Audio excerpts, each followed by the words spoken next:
started the show talking about this, and I want to get into it more when we blitz through some news here in a few minutes. But this Bloomberg article,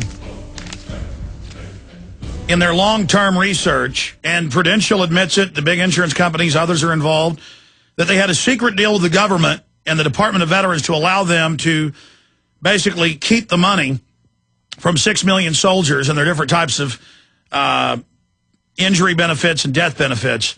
And it just shows these people practice evil, and they train you to accept evil.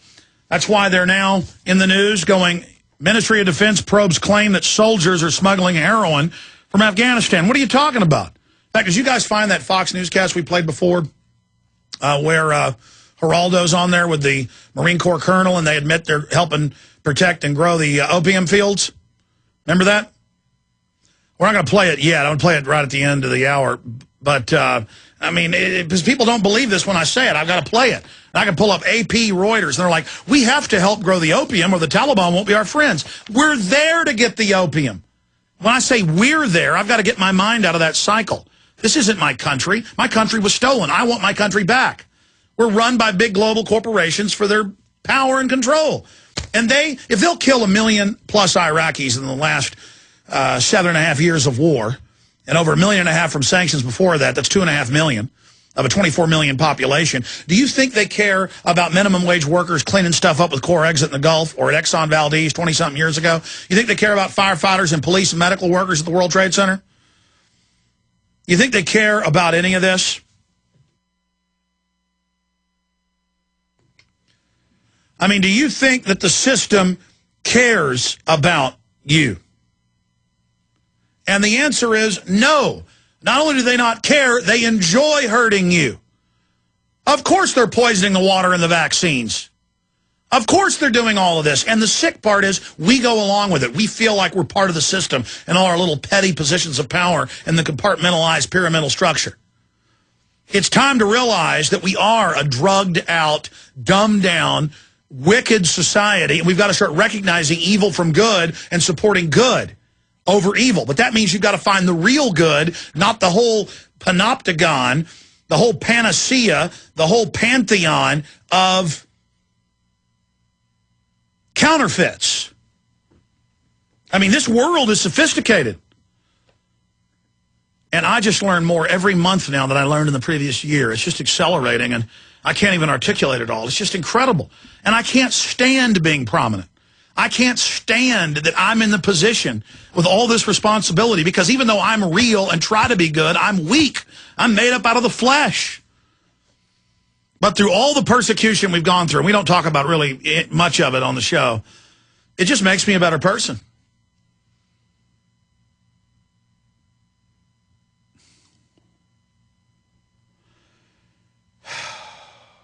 Coming up, this story's up on the Drudge Report. Big shifts to get expanded role in policing the internet. They're going ahead with the cybersecurity takeover, key report. That's also at GCNlive.com. Another one, expanding U.S.-Canada security and economic partnership.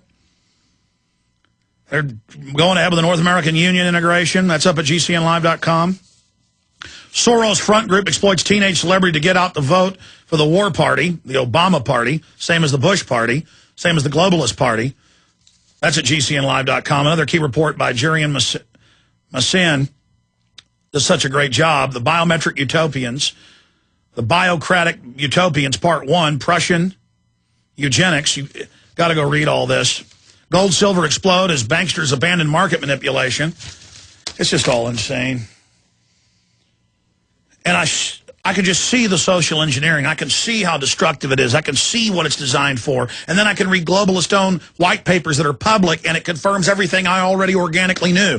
I can watch Glenn Beck at a fancy graphic on the screen that he's of the history of the world, and I can know that he's going to walk over at the end of it and say he is the next great event in human history, and I can sit there and know what he's about to do before he does it. Do you know what that's like, ladies and gentlemen?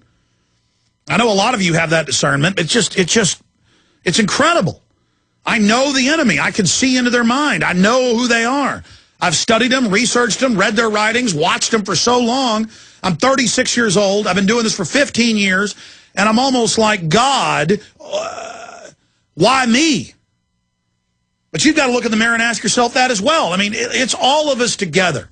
And I know why a lot of you are scared. You're scared of the responsibility. You're scared of the consequences. But I'm here to tell you, the consequences to not resisting this dehumanization, 110%, are much greater than whatever the consequences are of resisting it. It's going to be much worse if we don't say no to this. We know this is a tyranny. We know this is an oppression. We know this is a dehumanizing system. It's death. And we have got to realize how sick this world is, and we've got to get our priorities straight right now. I mean, what did Dick Gregory say? Dick Gregory is an extremely famous icon of the civil rights movement. And I'd never talked to him, never tried to get him on. I saw he was on a 9/11 truth hunger strike, so we call up, and he's like, I just love you and see your research, and everybody all over the country talks about you more than anybody else. And then he said that on air. You heard him. I mean, you know what that's like? And then to know that they've got not just government attacking me and big corporations and big media demonizing me and lying about me and twisting what I say, but the COINTELPRO attacking me from the conspiracy theory angle, and the white supremacist like Hal Turner, who I knew was a Fed. You could just tell it. I knew he was a globalist. I knew he was FBI. It came out. I was exactly right. I know them. I know Glenn Beck's bad. I know Barack Obama's bad. I know, okay? I know. It's like looking out your door and there's a thunderstorm and rain's coming down. Cats and dogs. I know if I walk out there, I'm going to get drenched. It's raining so hard, the rain's going sideways. An umbrella isn't going to help. I knew those Bin Laden videos were fake when I looked at them. I could tell one was a computer generation, a classic video game template. It wasn't even well done. They do them bad on purpose to condition you to accept lies, where you know it's a lie at a subconscious level, but accept it. And now they admit it's fake. The other one was a fat guy in a room. They admit they made that one. They come out and say we're taking the veterans' death benefits. They come out and say they're shipping the drugs in. They're trying to break our will. They're trying to dominate us and go, okay, you exposed us, fine, we're evil. What you going to do about it? They're counting on yuppies not being able to admit they're putting sodium fluoride that's deadly in the water. They're counting on people not looking at the evidence the vaccines are killing you and maiming you. You've got to make the decision to admit the truth to yourself, and then what are you going to do about it? As one of the founding fathers said, I'm willing to know the whole truth, the horrible truth, and make preparation for it.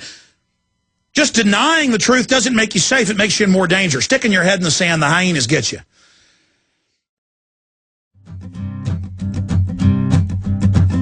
The globalists want to start curtailing free speech and shutting down the web.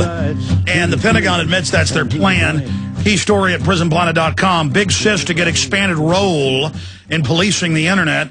2 cybersecurity bills that would hand President Obama the power to shut down parts of the internet in the event of a national emergency have now been merged into a single unified piece of legislation the Democrats will try to pass before the end of the year, with the Department of Homeland Security being given a larger role in policing the World Wide Web. Under the new draft bill, which is combined with 2 versions originally crafted by Senators Lieberman and Rockefeller, Janet Napolitano's DHS will be handed broader authority to determine how to handle potential cybersecurity threats. They talk about being proactive. DHS will get expanded authorities, I think it's clear, said James Lewis, cybersecurity expert. And then it goes into all the different ways they want to censor and control the web and all the different White House czars saying they want that. And then you watch, Republicans will get into power. They're going to love all this. They originally wrote the Cybersecurity Act. But meanwhile, Homeland Security is not deporting or arresting illegals. They're announcing they're just going to basically get rid of all of it. So the borders are wide open, but your internet's got to be controlled. And they lie to you and say the internet is hooked into nuclear power plants and B-2 bombers. None of that's true. Even the Wall Street Journal admitted that. So they're lying to you. Well, of course they're lying. They're a pack of criminals. If they'll steal dead veterans' insurance money and tell people core exit isn't bad for them and that asbestos dust is good, what do you expect? And separately, there's big investigations. Are the troops growing opium? Are they shipping it out? That's all over the news. And then in plain view, they're helping grow it. Of course they're helping ship it in. They only bust little guys that are shipping it on their own. They're not allowed to do that. That's who they're busting in these news articles. Let's play a quick clip of Fox News with Geraldo with the Marines admitting they're helping guard and grow the opium. Here it is. This province, a province, as you suggest, that has become addicted to opium in many, many ways. That is the principal crop that is being grown here. The Taliban lend the farmers the money. They are indebted to the Taliban. They have to grow the opium. Now the Marines, in their success, are in a sense a victim of their success, because now the population is, they have these opium fields, and we are tolerating it. We are tolerating the cultivation of the opium, because we know that if we were to destroy it now, the population would turn against the Marines, and it would be a real security risk. Let me introduce Lieutenant Colonel Brian Christmas. He's the commanding officer of the 3rd Battalion, 6th Marines. Really a wonderful group of Marines here. I know that you care deeply about this contradiction, the fact that here you have one of the best fighting forces in the world ever mounted, and in a sense you're watching as this opium is being grown. I know it grinds at your gut. How do you deal with it? What are you doing about it? Well, frankly, this is a part of their culture. So while it might grind in my gut, it's what they do. We provide them security, we're providing them resources, and we're providing them alternatives. And the alternatives are different crops to grow. They're getting the seed and the fertilizer to do it.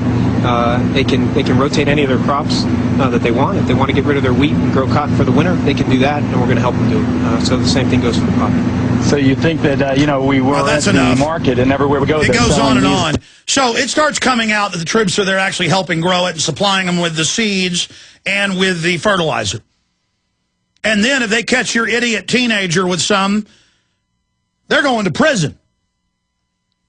Do not use their prescription drugs, all the drugs they're pushing, the Prozac, the hillbilly heroin, the Oxycontin. Don't use any of their crud.